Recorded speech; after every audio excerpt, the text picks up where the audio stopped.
راضی ہو، حسین راضی ہو،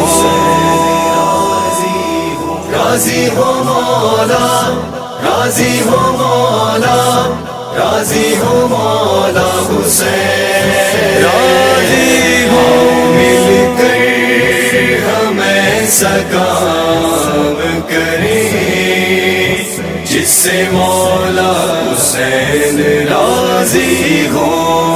یہ جو اولاد ہے امانت ہے، ان کو حق پہ ہی وار نہ ہوگا، ہے جو دنیا پرستیوں میں مگن، اس جہالت کو مارنا ہوگا۔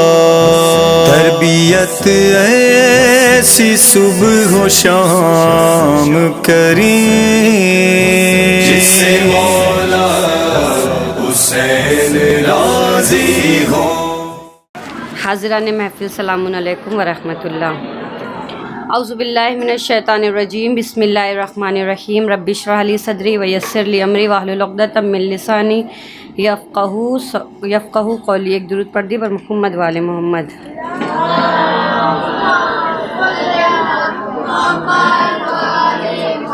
اعوذ باللہ من الشیطان الرجیم، بسم اللہ الرحمن الرحیم۔ الحمدللہ رب العالمین، الصلاۃ والسلام علی رسولہ وآلہ الکریم، اما بعد فقد قال رسول اللہ صلی اللہ علیہ وآلہ وسلم، احب اللہ من احب الحسین۔ حاضران محفل، سب سے پہلے میں شکریہ ادا کرنا چاہتی ہوں مدیر مدرسہ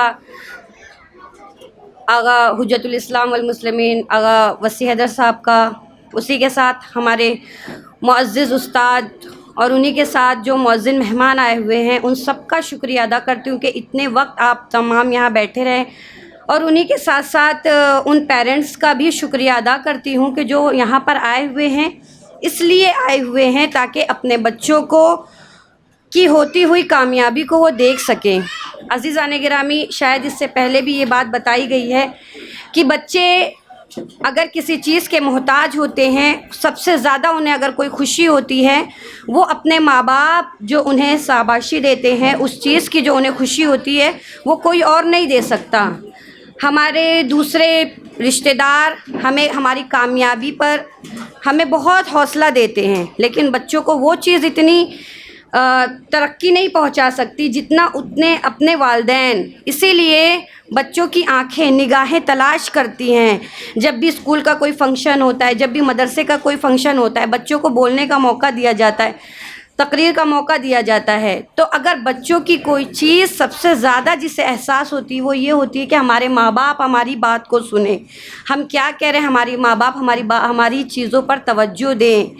کیونکہ ماں باپ نے ہمارے پیچھے جو زحمتیں کی ہیں، ان زحمتوں کا نتیجہ اب انہیں اس شکل میں مل رہا ہے کہ ان کے بچے کس بلندی تک پہنچ رہے ہیں۔ اور عزیزان گرامی، آپ لوگ نے خود یہاں پر مشاہدہ کیا ہوگا کہ چھوٹے چھوٹے بچے ہیں شاید جن کی زبان بھی ابھی صحیح طریقے سے کھلی نہیں ہے، وہ یہاں پر آ کر مدح اہل بیت بیان کر رہے ہیں، وہ عظمت والدین کے سلسلے میں اقوال بیان کر رہے ہیں۔ ایک دوست کی پہچان کیا ہونی چاہیے، ایک تربیت کسے کہتے ہیں، آپ نارمل کسی بچے کو پوچھ لیجئے کہ تربیت کسے کہتے ہیں، وہ نہیں بتا پائے گا، لیکن ماشاءاللہ آپ نے مشاہدہ کیا کہ یہاں کے بچوں میں بولنے کی صلاحیت اتنی ہے کہ ذرا بھی جھجک نہیں ہے۔ یہ کامیابیاں انہیں کہاں ملی ہیں؟ یقیناً سب سے پہلی آغوش مادر کی رہی ہے، لیکن انہی کے ساتھ ساتھ ان کے استادوں نے بہت بہترین محنت کی ہے، اور خداوند عالم ان تمام محنتوں کو قبول فرمائے، بچوں کو دن بدن اور ترقی عنایت فرمائے۔ بس ایک مثال کے ذریعے عزیزان گرامی، چونکہ وقت زیادہ ہو چکا ہے، لیکن آپ لوگ یہاں پر بیٹھی ہوئی ہیں، ماؤں کا حوصلہ دیکھ کر بس ایک مثال دیتی چلوں اور آپ کی زحمت تمام۔ عزیزان گرامی، آپ لوگوں نے دیکھا کہ ہمارے گھر کا ماحول سب سے پہلا ہماری درسگاہ ہوتی ہے۔ بچہ جس ماحول میں تربیت پاتا ہے وہ ویسے ہی بن جاتا ہے۔ آپ تاریخ کا مشاہدہ کیجئے، شہزادی کونین نے 4 بچوں کی تربیت کی ہے، حسن و حسین